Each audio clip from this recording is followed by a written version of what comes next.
Ladies and gentlemen, welcome. I am Jeffrey Rosen, the president of the National Constitution Center, and it is a thrill to welcome you to a historic conversation between the Constitution Center's first honorary congressional scholars, Chris Coons and Mike Lee. This room has been the host of many historic events. I've learned that from the Teapot Dome to the Watergate scandal, there have been great discussions here, but I think we're going to top all of those remarkable Jeff, does that mean we are the latest scandal to be investigated? No. On the contrary, we're going to redeem the spirit of this room in the spirit with which John F. Kennedy announced his presidential campaign, and I'm sure there were some great Republican events as well. Ladies and gentlemen, this is a big deal, because the National Constitution Center was founded by Congress during the bicentennial of the Constitution to disseminate information about the U.S. Constitution on a nonpartisan basis. And in these polarized times, it is so important that these two distinguished senators who care so much about the Constitution have decided to be our honorary congressional scholars to teach Americans across the country about the importance of constitutional as opposed to political debate. So the only ground rules for our conversation here and throughout their visiting scholarship is that we are not going to talk about politics. We are only going to talk about the Constitution. They will agree about some issues, they will disagree about others, but you are about to see two really fine constitutional minds at work.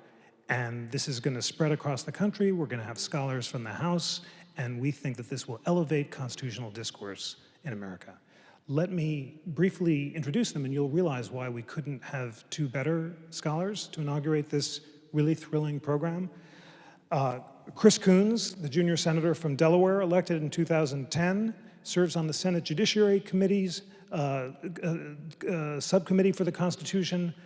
I knew him from back in law school when he was one of the most ardent and informed constitutionalists in our class. It is just a thrill to see him bringing his acute intelligence to the floor of the Senate. And Mike Lee was elected in 2010 as the junior senator from Utah. He is on the Judiciary Committee subcommittee on privacy, technology, and the law. He had developed a passion for the Constitution when he was young, when his father, the very distinguished U.S. Solicitor General, I think you watched him argue before the Supreme Court.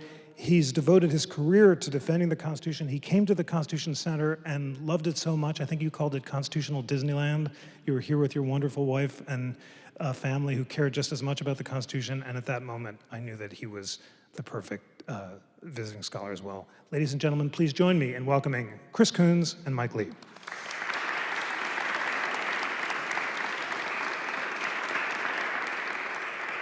We have 45 minutes, and we're going to jump right in. The topic to begin with is the separation of powers. The Constitution, which you can all pick up outside the room, specifies that in Article 1 that the legislative power is vested in Congress, Article 2, the executive power in the presidency, and Article 3, the judicial power in the judiciary. Mike, what does the separation of powers mean to you? It means that within the federal government, we don't want any one person, we don't want any one group of people to accumulate too much power. The Founding Fathers understood at the time they wrote this document that these were three distinct functions: the act of making the law, the act of enforcing the law, and the act of interpreting the law, where two or more parties disagree as to its meaning. And that it made a lot of sense to have those in three coordinate branches of government. And so, to the extent that we followed it, it has worked well for us. It has protected us against the kind of tyranny that we have been warned about for centuries, one could say for millennia. But this was a warning that the Founding Fathers heeded, and I think wisely so, one that had been put forward to them by Charles de Montesquieu, among others, who explained that whenever you fuse the power to make law with the power to enforce it, you're on the high road to tyranny. Bad things are going to happen, because the same person or the same body of magistracy will make a tyrannical law, will also enforce that law tyrannically if given the opportunity to be both lawmaker and law enforcer. Wonderful. And note how in the bipartisan spirit, they're actually sharing the microphone and passing it back and forth, which is great. Chris, what does the separation of powers mean to you, and how does it affect your daily work as a senator? Well, let me first agree with Senator Lee that the foundational principle that appealed to the authors of the Constitution drawn from Montesquieu, was one that said the tyranny they had experienced under the British monarchy, the tyranny that they saw around the world at the time in absolute monarchies, was where the concentration of these three different types of power in one individual or in one government really crushed the opportunity for individuals to exercise their liberty. And so our founders, both in how they conceived of and then drafted the Constitution, and as further discussed in the Federalist Papers, imagined that having three coordinate, distinct branches with a division of power between them was essential to the protection of liberty. And I'll say that it is something that is a constant theme in our current work. There are, in some instances, suggestions that the current balance of power is out of whack, that the executive branch is overweening and overly strong. There are areas where I think we can and should, on a bipartisan basis, have Congress assert itself more. But I also think in our work today, it's important to take into account the dramatic change in context from the time when the Constitution was drafted to the complexity of the modern world. The sorts of things that constituents are concerned about week in and week out: access to transportation, the ability to have clean air and clean water, the ability to invent things and then be able to defend their inventions and their ideas against domestic and foreign assaults on them. In many ways, the large regulatory executive state of today, which I think would have surprised the founders, is, I think, the outgrowth of both the steadily increasing complexity of the modern era and the range of things that our constituents seek federal action to address. So, to give one closing example, I serve on the Financial Services Appropriations Subcommittee. I didn't have deep experience in the financial markets before coming to the Senate. The range of things that the SEC, the CFTC, and the CFPB are responsible for not just regulating, understanding, I think exceeds the capacity of the average senator, certainly this senator, to fully grasp. And so to suggest that we shouldn't have these regulatory agencies filled with experts and fully funded such that we can have an effective modern regulatory state in an incredibly fast-moving, constantly changing, but critical part of our economy, I think misses the steady evolution of the context in which we legislate or administer from the founding to today. Fascinating. Senator Lee, you and Senator Coons may disagree about funding the regulatory state as a policy matter, but you have introduced a bill in March 2016 called the Separation of Powers Restoration Act. Tell us about that goal and what it's trying to achieve and how it fits into your view of whether the Senate is exercising its constitutional powers. Okay, to put it very simply, that bill, which we just introduced a few weeks ago, is designed to undo a judicial overlay that was put on top of the Administrative Procedures Act called Chevron deference, so named for a case decided in the mid-1980s called Chevron versus Natural Resources Defense Council. What Chevron said was that an executive branch agency will be entitled to deference in court. The courts will defer to the agency's own interpretation of statutes that that agency is in charge of administering, of enforcing, and will also defer to the agency's interpretation of its own rules, its own regulations. The reason I introduced this bill is, first of all, there's nothing in statute that compels it. Secondly, it gives excessive power, power beyond even that which was intended to be conveyed at the time that the modern administrative regulatory state was created, to these executive branch agencies. Now, federal courts are specialists in this very task, in the task of interpreting statutory text and in interpreting text that is found in federal regulations. We ought to allow judges to use that training that they have to interpret that text, rather than to just defer blindly to executive branch agencies, which, notwithstanding their expertise and their training, aren't elected, and they're not terribly accountable to the people. And so, to me, it makes more sense to start paring some of that discretion down. Fascinating. Senator Coons, this debate about how deferential judges should be to the regulatory state goes back to the progressive era. In the election of 1912, William Howard Taft said that courts should be very aggressive in policing overreach. And Theodore Roosevelt said courts should be so deferential that the people should be able to overturn judicial decisions. Do you agree with Senator Lee's goal in arguing for less deference to courts? And what do you think of the Separation of Powers Restoration Act? I haven't had the opportunity yet to review Senator Lee's legislation or the blessing to really be better informed about exactly what it provides. But just taking your quick summary of it here, I'll just comment first. The federal judiciary is incredibly overburdened today due to a failure to move the confirmation of judges, even those who have come out of the Judiciary Committee unanimously. We have judicial emergencies in literally dozens of district courts right now. So we have an existing burden on the federal judiciary just dealing with their existing caseload that is a significant challenge to the delivery of justice in a timely way. Delays literally of years for dispositive motions that is driving litigation away from the courts and towards arbitration. So I'll just at the outset say as a practical matter, to significantly increase the workload of the federal judiciary by empowering them to be the arbiters of the application by federal agencies of interpretive rules and to be more actively involved than they could be today in the determination of whether their statutory delegation was properly described and followed, we'll run into some very practical realities that right now our federal courts are truly struggling with the absence of filled judgeships, first. Second, Chevron strikes me as properly decided because in the absence of deference to an agency that is a specialist in a particular area, in the absence of a showing that they have exceeded their statutory mandate, you're frankly opening up to constant challenge some of the most important regulatory acts of some of the most important agencies. So I recognize the constitutional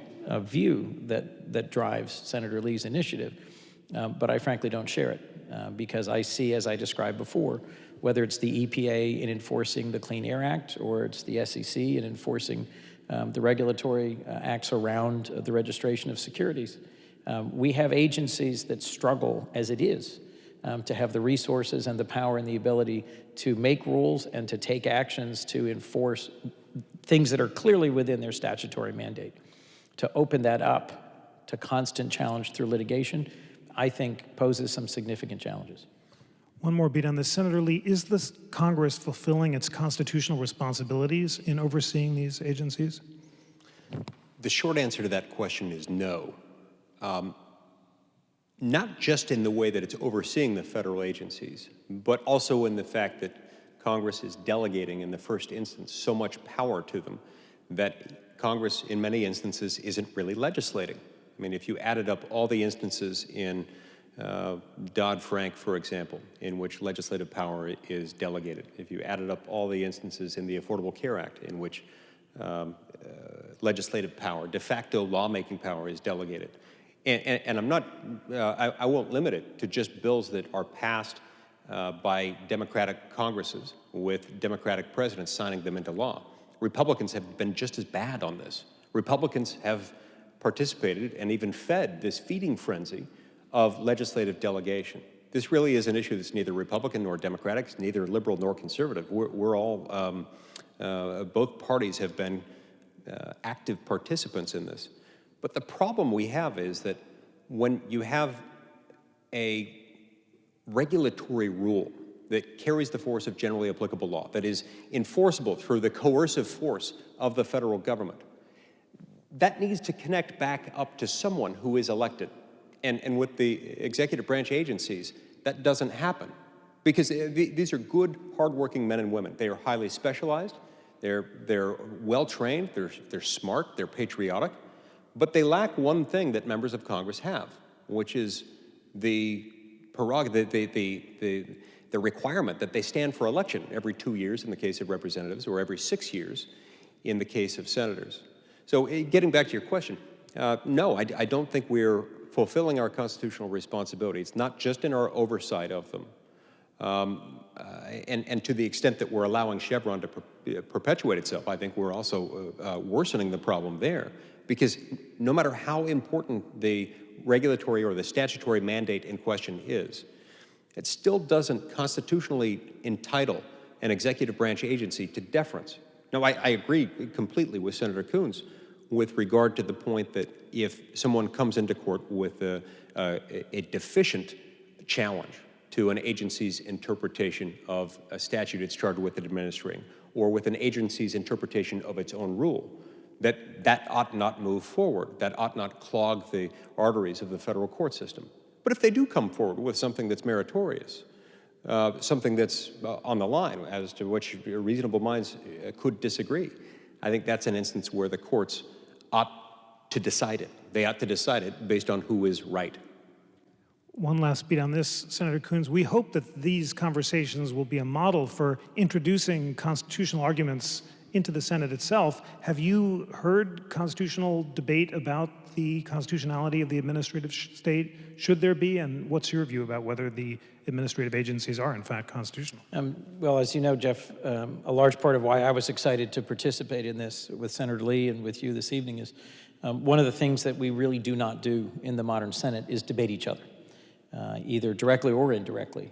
Most of the conduct of the business of the Senate that I've heard described by my predecessor in this seat, Senator Biden, who was elected in 1972, he describes moments when literally the entire Senate would come to the floor to listen for an hour or two before a vote was cast, knowing that each party was going to put on the floor their strongest and most capable debaters on behalf of a particular point, and knowing that senators' votes could be swayed by a particularly compelling argument, whether over an obscure amendment or whether over a whole legislative scheme, a whole bill.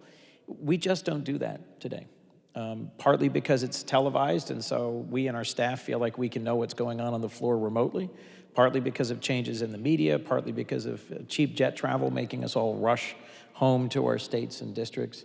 There's a lot of reasons, but we don't really engage in debate. I do think that debate around constitutional principles that is less personal and less partisan than much of the commentary we hear today would be a significant improvement for our Senate. The average American, and they're demonstrating this in the current election, believes that we're not listening to them and that we're not meeting their real needs. But I'm convinced the average American believes deeply in the Constitution and in the fundamental liberties that are pledged to Americans in the Bill of Rights and in the justice orientation of the work of this body properly understood. So it's my hope that we will have more pointed, more focused, more vigorous debate about constitutional principles to help tie back to the founding, things that sometimes get lost in current discussion. One of the most compelling discussions I've had with my 3 teenagers around how constitutional principles apply to them had to do with cell phones and the search of individual emails and whether or not Section 2, I think it was 215 letters and the NSA bulk collection program was overreach or not, and what their expectation is of privacy. We had a conversation about what did the Fourth Amendment really mean? What were these sort of general writs of assistance? Why did folks in the colonial era feel aggrieved that British soldiers sort of barred into their homes? And what's the relationship between what's on your phone and whether or not your principal, your parents, or some government agency with a 3-letter name ought to be able to go through that without any sort of warrant or showing or restriction. That's something I think we generally have agreed on. But I actually think it is important for us to frame some of our current issues in the constitutional context so that all of us understand that the decisions we're making, whether intentional or unintentional, whether gradual or significant and well-remarked in their scope, have constitutional consequences. First of all, I'm inspired by your effort to elevate discourse in this way, and I think you both are doing it at this moment. And this issue of the constitutionality of NSA surveillance is one where you've both worked together. Senator Lee, you co-sponsored with Senator Leahy the USA Freedom Act, which Senator Coons supported. And I heard you at the Constitution Center tell an inspiring account of the battle against the writs of assistance that fired the American Revolution, including the significance of pamphlet North Britain 45. So I want you to tell that story and, sort of concisely explain why you think that there were constitutional problems with some of the NSA surveillance as it was initially formulated. Okay, so there's this great story about John Wilkes. John Wilkes, the member of Parliament who served in the late 1700s during the reign of King George III. I tell this story in my book. It's called Our Lost Constitution. And now all 12 people who have read Our Lost Constitution have found it a life-changing experience. It's actually great. But for those of you who are not lucky enough to be one of those 12, I'll tell you this story. John Wilkes found himself at the receiving end of an overly intrusive administrative state in England. He started criticizing King George III in a series of weeklies called the North Britain. Number 45 of these weeklies was sufficiently critical of the king and his ministers that they decided to arrest John Wilkes. And they went to his house and they rummaged through all of his personal effects, all of his papers. Now, he believed that this was unlawful for a number of reasons, among them that the warrant that they used was a general warrant. It didn't say, you're hereby authorized to search the home of John Wilkes based on his involvement in offenses X, Y, and Z. It instead said, go out and find whoever had anything to do with the publication of the North Britain and get whatever you need out of them. There was no specificity requirement. It wasn't limited to John Wilkes or his home. If it was limited to his home, it didn't identify what part of his home or what papers or what they had to be pertaining to. Now, because North Britain number 45 was the publication that inspired all of this, the number 45, interestingly enough, became synonymous with the name of John Wilkes. And the name John Wilkes and the number 45 became synonymous with the cause of liberty on both sides of the Atlantic in the late 1700s. And it's part of what inspired what we now know as the Fourth Amendment to our Constitution. It's part of what inspired the particularity requirement in the Fourth Amendment that says that, police have to get a warrant if they want to search your house, subject to very limited circumstances, but they have to get a warrant, and that warrant has to state with particularity the things that are subject to the warrant. And as you were mentioning, Jeff, this is one area on which there is a fair amount of bipartisan agreement. Senator Coons and I both agreed, along with Senator Leahy and many others, that what the NSA was doing under Section 215 of the Patriot Act, through the NSA's collection of bulk telephone metadata, was wrong. What they were doing was analogous in many ways to the use of general warrants, because in collecting this telephone metadata, the information regarding who called you, when you talked, and for how long you spoke, collected and stored in a searchable database going 5 years back. This was all collected pursuant to a court order that basically said, dear Verizon, or dear AT&T, dear T-Mobile, send us all of your data. If that's not something akin to a general warrant, I don't know what is. Now, this is an area where I'm anxious to point out that Democrats were overwhelmingly in the same camp that I was. Republicans, at least at first, were less supportive. Democrats got it right on this one. I eventually succeeded in getting about half my conference, a little more than half of Senate Republicans to vote for the USA Freedom Act. The Democrats were there almost unanimously from the very beginning. But there are Democrats who in these debates over the last few years have ended up siding more strongly with the security state and with the intelligence gathering community. So to give you credit where credit's due, you were leading early on, Senator Lee, in an area where there were very powerful voices, both Democrat and Republican, saying the post-9/11 environment is one where we frankly need to revisit what the Fourth Amendment means, and we need to surrender some of our concepts of privacy and liberty in order to be safe. That's a debate that is not over. That's a debate and a discussion that is only settled for the moment, and where developments in the last year in Brussels and in Paris and elsewhere, I think, suggest that we will revisit these conversations. I'm also struck at how the gathering of data by public and private entities, and gathering and maintenance and searching of huge reams of data about each of us individually, continues to accelerate, and I think will pose even greater challenges for us in the future. When we think to the futures, Senator Lee, you've talked about how the mass collection of data can reveal so much about us, our intimate associations, our locations, our hopes and fears, that it calls to mind the general warrants. Think forward 10 years, a world where drones could fly in the air and track us 24/7. Would you make constitutional arguments against those sort of technologies, and what do we have to be most on guard against to protect the values of the Fourth Amendment? Okay, so that presents some interesting questions. The first thing that we have to remember is for it to be a constitutional problem, for it to be a Fourth Amendment problem as opposed to merely a nuisance problem, we'd have to be talking about some type of government action. It is one thing for the 12 or 13-year-old boy next door to be flying his drone over your house. That is annoying, and it may even be engaging in some type of activity that's either tortious or criminal or both. But that doesn't itself present a Fourth Amendment problem. What presents the Fourth Amendment problem is that if government is doing that, then it's going to perhaps implicate the Fourth Amendment. Once we enter the realm of government action, we'd have to look at what the reasonable expectation of privacy is within our society. This is where it can get a little bit tricky, because drones, like telephones, didn't exist at the time that the Fourth Amendment was put in place in 1791.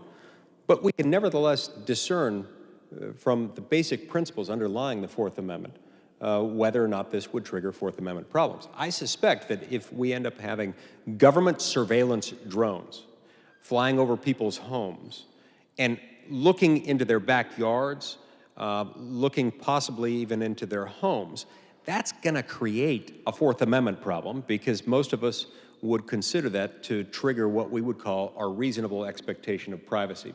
There was a case about 15 years ago in which the Supreme Court addressed whether or not police could use infrared technology to peer into a home and figure out what's going on in the home. It was really interesting what happened. In an opinion, I think authored by Justice Scalia, the court ruled that it was constitutionally problematic for them to do that. But then they added this, I don't know whether it was a footnote, they added a sort of side thought at the end saying, if at some point infrared technology becomes so ubiquitous that people don't have a reasonable expectation of privacy as it relates to freedom from surveillance from people using infrared goggles, then the court might have to revisit that. Senator Coons, Senator Lee is absolutely right. He's described the Kylo opinion very well, and he points to a problem in the current Supreme Court doctrine. If the president were to go on TV tomorrow and say, Americans, we are going to fly drones, get used to it, that would lower our expectation of privacy, according to that logic, in ways that would lessen constitutional protection. And to get wonky, which I want to do here, the court has also said that when I turn over data to a third party, I lose all expectation of privacy in it. So some courts have held that when I walk down the street and surrender my geolocational information to Verizon or whatever, I've lost all expectation of privacy in it. Do we need an alternative to this so-called third-party doctrine, this expectation of privacy analysis? And if you don't mind telling us, what would that alternative be? What would the alternative be? What's the right constitutional way to address these problems of ubiquitous This is a great question, and one that I think we can and should do a better job of stirring up the American people to talk to us as their representatives, as legislators about. I've been quite concerned about law enforcement's use of a device called a stingray or a dirt box that is successful in essentially making cell phones say where they are. When your phone is off, it still routinely pings the nearest cell phone tower simply to say, I'm here, and to register its presence and location, to get a check on time and so forth. Even when you're unaware that it's doing that, it's doing that. And this is a device that's now in fairly broad use by federal and local law enforcement that allows you to go over an area or through a region, either by airplane or by car, and essentially force all the cell phones in an area to respond to it. And so if you're searching for a particular phone number that you know is associated with a particular person to the particularity requirement, this is an understandable technique for finding a cell phone that you know is associated with a particular suspect or criminal actor, alleged criminal actor, and get their location. But it also allows the gathering, the collection, and the searching of huge quantities of data from people where you have no reason, there's no probable cause, there's no reason to gather that data. And it is, of course, hugely helpful to law enforcement in particular neighborhoods where there's high concentration of, for example, drug trafficking, to have logs that you can go back through that go over months and months or years and years of who was where at what time. I'll give you another example. There is a technology that's been deployed in Wilmington, Delaware, and is used in many other cities called ShotSpotter that acoustically figures out the exact location and time of shots. Well, there's nothing criminal about shooting a gun, except in particular residential areas at particular times of the day or night. There are local regulations about these things. And it allows the police to respond very quickly and to gather shell casings and so forth. But that's just one other example of ways that we are gathering, whether it's infrared signals. That case was actually about heat lamps being used to grow marijuana in someone's basement. So infrared signatures, sound signatures, cell phone records. I suspect we are on the verge of technologies that will allow third-party and government collection of just reams of data about us that we're not conscious have secondary consequences. A significant number of the senators with whom I serve seem to be wearing Fitbits these days. And see, Nice. What'd you do today? recording their steps, their heartbeat, how their sleeping patterns are going. iPhones now come preloaded with something that monitors literally everything about your health and your whereabouts. These are accessible, not just by third parties, not just for commercial benefit, but to law enforcement. And I think the test as you described it, that literally allows the government to push the boundaries of an expectation of privacy shouldn't be the real test. I think we ought to be having a discussion about what boundaries of privacy protect what I view as a fundamental American right, which I will now suggest is the right to be weird. the right to have opinions that are unpopular, the right to follow a religion or a medical practice or a worldview that just doesn't quite fit with the majority of your neighbors. And one of the things I worry about most in this unbelievably interconnected social media age, as I watch my own teenagers, is that they are documented in ways that we never were. And I doubt many of the things I did in high school, which were goofy or offbeat or funny, I would have done if I'd known that all around me were cameras that could have captured me at any time. The average American in the average city is photographed without their knowledge at least 9 times a day, as they get in and out of elevators, as they get in and out of a metro station, as they get on and off a train. There are small cameras capturing us constantly. And with facial recognition technology, the scale and scope of the data that is being mined to determine our locations and to record and then allow the future searching of our life patterns, I think are a real and emerging threat to our privacy and our right to be weird. I love the phrase, the right to be weird, and so would my hero, Justice Brandeis, who talked about the right to be let alone. I think we have some homework for both of you, actually, which is to come up with an alternative to the third-party doctrine that will protect privacy in an age of new technologies. We're going to have some off-the-record constitutional briefings with the Aspen Institute and the help of the Rodell Foundation, so we can ask them to help us. But Senator Lee, do you mind thinking aloud for a beat on what alternatives to the third-party doctrine might be? Sure. First of all, we have to think through the fact that although AT&T or Verizon or some other telephone carrier might have all kinds of information about you, AT&T or Verizon or T-Mobile doesn't have the power to arrest you, doesn't have the power to impose a massive tax penalty on you the same way that a government does. And so there is a critical difference between having a third-party carrier, a third-party service provider, a private party having those things, and government having them. And so the whole reason why this comes into play, and the reason why you're asking the question, is because when there is a short hop between that and the government, that's where the problem comes into play.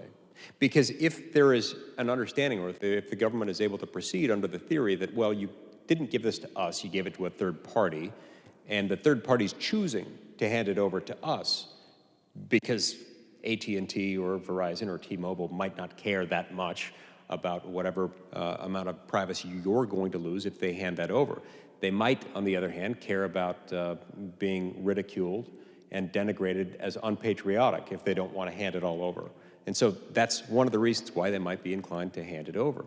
So I think we have to be constantly looking for those short hops between information that has a significant bearing on our privacy that, if put in the hands of the government, could be abused. We've got to look for those little short circuits and try to figure out a way to stop those short circuits from happening and thereby derailing our privacy. I actually think the USA Freedom Act can be a good model for this, because this is exactly what we faced with the USA Freedom Act. They were using the third-party justification there because they were saying, well, look, we're just asking the telephone provider to give us information they already have. It's not necessarily their privacy that they're concerned about. These are just business records. But we had this problem. And so what we did there was we created a special system whereby if the government wanted to get an order pertaining to a particular phone and wanted to be able to search who had called that phone and who had been called by that phone 2 steps out, they could put out a request to the telephone service providers and they could get a response back within a very limited period of time. This allowed the government to have access to the things it needs to have access to, but it would limit the government's access to those things to the government's own need to know. See, what we're worried most about is the government gaining a big database like what they had before under Section 215 of the Patriot Act, where at any time it could be searched. Now, there were policies in place at the time, policies that I'm willing to assume for purposes of this discussion were being followed, that prohibited them from accessing this database except in these very specific circumstances. But what we worry about with the Fourth Amendment is the possibility, and indeed the near certainty, that they eventually will be abused. So one of the things that I talked about in my book on this point was that there was this great chapter in the history of the United States Senate in which Senator Frank Church from Idaho conducted this series of hearings about government abuses of wiretaps and related activities.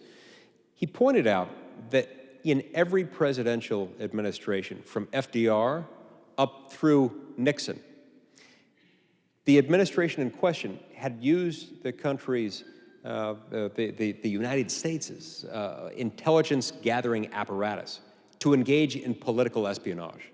So this was not just something that happened under a Democrat or under a Republican here or there. It happened over and over and over again, under every Republican and every Democrat for a significant portion of our history.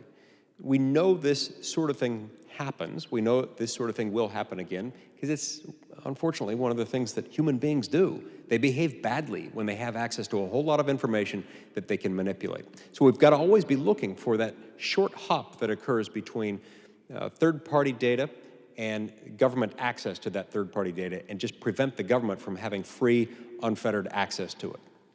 I love both of your passion and intelligence on this question. I think we can do a huge amount of good for the country in thinking hard about a new constitutional doctrine that will translate the values you both talked about into the 21st century. One quick beat on the constitutional question that's being debated in the Senate right now, in the spirit of both of your thought that constitutional debate is good. We've had this bipartisan agreement. You both disagree about whether the Senate has a constitutional duty to hold Supreme Court hearings on the pending Garland nomination as concisely and constitutionally as possible, leaving aside all the policy arguments. Senator Coons, why do you believe that the Senate has a constitutional duty to hold hearings? Well, separation of powers only works when each branch actually conducts its business, when it carries out its constitutional responsibility. The president was required to nominate a replacement for Justice Scalia upon his untimely passing. And advice and consent, which is our Article 2, Section 2 requirement in that situation to provide advice and consent, cannot mean to refuse to even meet with the nominee, to hold a hearing on the nominee, to have a vote on the nominee. And my concern is that by saying that constitutes advice and consent, that's doing our job, is to say, for this president, no, we will not do any of these things, pushes further down the question of, are we required to actually carry out our obligations? Separation of powers works fine when each branch in turn takes its place and its part. When the Voting Rights Act, for example, takes a very tough blow from the Supreme Court, the Congress has to be able and willing to pick up and address the challenges presented to it.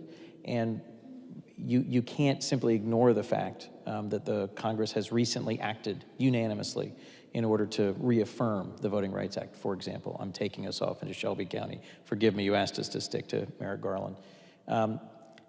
I wrestle with the current inaction, the unwillingness to carry out our responsibilities to confirm district court judges, to confirm circuit court judges, and now to even consider meeting with a nominee. This cannot mean what advice and consent is under the Constitution. Senator Lee, tell us why you believe that the Senate does not have a constitutional duty to hold hearings. First of all, when you look at the plain text of Article 2, Section 2, you will discover that it is devoid of any shall language with respect to the Senate. It does say that the President may nominate, and with advice and consent of the Senate, may appoint officers, government officials, judges, and so forth, as permitted by law. But it doesn't contain any shall language. It just says if the President does nominate and if the Senate does confirm, then the person can take the office. There are other provisions in the Constitution where shall language is used. In the take care clause, for example, there are some shall obligations that go along with the presidency. This is not one of those circumstances. It's interesting that there were, during the Constitutional Convention, a number of other options proposed and considered. Throughout most of the duration of the Constitutional Convention of 1787 in Philadelphia, the one that was on the table was one that was authored by James Madison. There were other times when other proposals were considered, including some that would have given the appointment power to Congress generally, others that would have given it to the Senate in particular. Madison's proposal was to give the power of appointment to the President, but to give the Senate an affirmative veto right, such that if the Senate chose to veto, then they could stop it. Otherwise, the President's nominee would become the appointee. That one was not selected. Instead, the one that was selected was one that came from Massachusetts, based on the Constitution of Massachusetts from 1783. And it was a shared appointment power. This one that says, okay, the President nominates, and if the Senate chooses to confirm, that is, if the Senate chooses to give its advice and consent, then the nominee becomes the appointee. Madison, years later, in a letter, described this power and described the relationship that is set up between the presidency on the one hand and the Senate on the other as directly analogous for all intents and purposes to the relationship between the House and the Senate. Meaning, when the House of Representatives passes legislation, as it routinely does, there is no affirmative shall obligation on the part of the Senate for us to pass that legislation, nor is there any affirmative shall obligation for us to even consider that legislation. In fact, I believe in the last Congress, there were at least 300 or 400 bills that were passed by the House of Representatives that were never even taken up in the Senate, never given an opportunity for an up or down vote.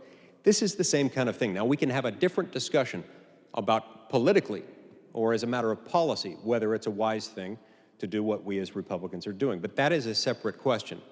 It is my strong belief that this is not a constitutional question because there is no affirmative constitutional obligation on the part of the Senate to act. The policy question and the political question must be separated from the constitutional question. Beautiful. Regardless of how you come out on that question, you can't help but be struck by the intelligence and precision of those constitutional arguments, and I'm grateful to both of you for beginning to engage them. We need to end soon. I think I want to end by asking each of you, because you've joined a project of constitutional education for America, and that's what the Constitution Center's mission from Congress is. Senator Coons, what is the clause or part of the Constitution that you think Americans don't know enough about, and what do you want them to know about it? The one they don't know enough about has to be the Third Amendment, but that's none of us know a lot about that. There's been a lot of people worrying about that one. Absolutely. And they can find out as you think about your favorite clause. A quick plug alert on the Interactive Constitution, this thrilling online tool we've just launched, co-sponsored by the Federalist Society and the American Constitution Society, where the leading liberal and conservative scholars in America are writing about every clause of the Constitution, describing what they agree about and what they disagree about. It's an amazing tool, constitutioncenter.org. Check it out. The Third Amendment was uncontested, so both FedSoc and ACS agreed that Gordon Wood could write about that for both of them because there wasn't enough I'm disagreement. probably wrong, but if I'm not mistaken, the Delaware Constitution actually, the Delaware Bill of Rights actually influenced in some ways the choice of language and the choice to include an amendment about the quartering of troops in peacetime. We can find out about that on the Interactive Constitution by clicking on the Third Amendment. There's another part. You'll see the Revolutionary Era state constitutions. We'll do this after the show, and you can compare the text of the Delaware Third Amendment with the U.S. and find out how much percentage of overlap. I will say, I think Senator Lee and I have a further conversation to have about separation of powers, the confirmation of a justice to the Supreme Court, U.S. v. Nixon, and whether or not his analogy, a good one, that the House and Senate send back hundreds of bills, and frankly, no harm, no foul. There is no shall, there is no constitutional mandate that we take up their bills or they take up our bills. But at what point does a refusal to engage or respond become so egregious to the functioning of the other branches that it raises the question that we're literally impeding the constitutional scheme? Can we claim a prerogative to understand advice and consent in a particular way that defeats the functioning of the judicial branch? I think that's worth discussing. I agree that there are political and policy concerns here, but for the long term, I worry deeply that the Senate continues to simply grind downwards in terms of its exercise of the confirmation power. Regardless of party, we seem to steadily head downwards in terms of our engagement, our purposefulness, and the positive productivity that we should be contributing towards constitutional deliberation in the course of confirmation hearings. We will have that further conversation. We'll reconvene in a few months. But I do. Can you identify a constitutional provision that you sort of want people to know more about? Obviously, Article 2, Section 2. Just for that very reason. Okay, well done. Excellent. A constitutional provision that I think doesn't get enough attention. Yes. Well, obviously the Commerce Clause. I mean, enough said there, but It goes without saying, duh. one could make that argument. I wasn't going to use that one, but one could make that argument for this reason. I was going to mention the 10th Amendment. The 10th Amendment is something that comes up from time to time. That's the amendment, of course, that says that powers not given to Congress are reserved to the states, respectively, or to the people. I love that last line that's set up by the comma at the end, or to the people. When you reserve power to the states, it's not just that you're reserving to some abstract political construct known as the state. You are reserving it to the people because the power that is exercised at the state and local level is more accessible to the people. It's more compliant to their will. And this is one of those issues that I love because it is, by its very nature, not necessarily either Republican or Democratic, not necessarily either liberal or conservative. In fact, one of my favorite things to do is to come up with hypothetical scenarios in which a politically progressive policy interest could actually be enhanced and furthered by a return to federalism, by a restoration of the 10th Amendment. Now, Chief Justice Stone was correct when he pointed out that the 10th Amendment really is but a truism. Remember when I first read that line, I was disturbed by it. I thought, oh, he's trying to denigrate it. But the more I thought about it, the more I realized he was right. These are two sides of the same coin. It is necessarily true that the 10th Amendment means only as much as the powers of Congress, and therefore the powers of the federal government, are limited. In other words, if the powers of the federal government are unlimited, the 10th Amendment means exactly nothing. Now, what this means is that insofar as our non-spending clause power goes, our regulatory power, most of that, the bulk of it, comes from the Commerce Clause. And that's how this really does tie into the Commerce Clause, now that you mention it. Since April 12, 1937, when the Supreme Court decided a case called NLRB versus Jones and Laughlin Steel, we have had a virtually limitless Commerce Clause. There's almost nothing Congress can't regulate under the Commerce Clause, nearly every aspect of human existence. On only 3 occasions since April 12, 1937, has the Supreme Court identified anything that's outside Congress's power to regulate under the Commerce Clause.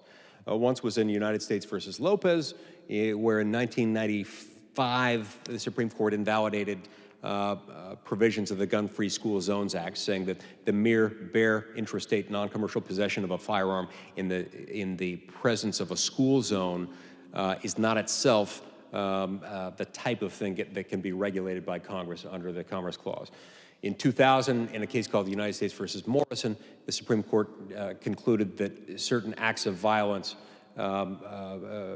assault, battery, so forth, are themselves, when they occur intrastate, not necessarily covered by the Commerce Clause. And then again in NFIB versus Sebelius in 2012, there's an asterisk next to that one, but Congress found that the Supreme Court found that Congress lacks the power to tell people they must buy health insurance under the Commerce Clause. But that one doesn't really count because the court went on to say that that is a legitimate power of Congress's power to collect taxes. I strongly disagree with that conclusion, but that's a discussion for another day. My point here is simple. In addition to, it's my belief, I tend to agree with something Justice Scalia used to say, which is that the Bill of Rights and every other protection in our Constitution, very, very important. And every other protection in the Constitution will come to a point where it means exactly nothing without the structural protections of the Constitution. And the structural protections are twofold. The one is the horizontal protection called separation of powers, which we discussed earlier. The other is the vertical protection, which we call federalism, which is what's protected by the 10th Amendment. But the 10th Amendment means nothing if the powers of Congress are unlimited, and so that's where I would turn our attention next, is back to federalism and to the principles embodied in the 10th Amendment. Well, we have a topic then for our next conversation. Ladies and gentlemen, I have to say that in these polarized times, when it is fashionable to talk about how politics is broken, I am inspired by seeing the intelligence and the passion of these 2 senators and the fact that they agree about some issues and disagree about others, but they are united by their love for the greatest document of human freedom ever written, and that is the U.S. Constitution. I'm thrilled by the launch of this program. I can't wait for our next conversation. Ladies and gentlemen, please join me in thanking our visiting scholars, Senators Coons and Lee.